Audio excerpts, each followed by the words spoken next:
Hello everyone, welcome to the HardReset channel, and today I'm going to show you how to enable or disable red eye reduction on the Sony A6400 camera.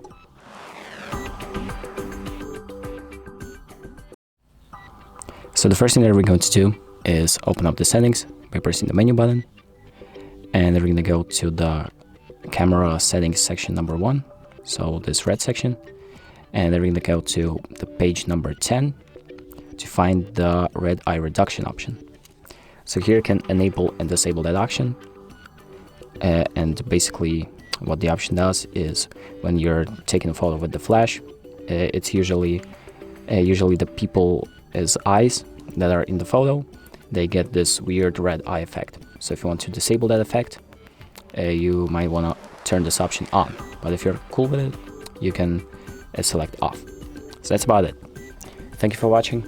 I hope this video helps, and make sure to like and subscribe.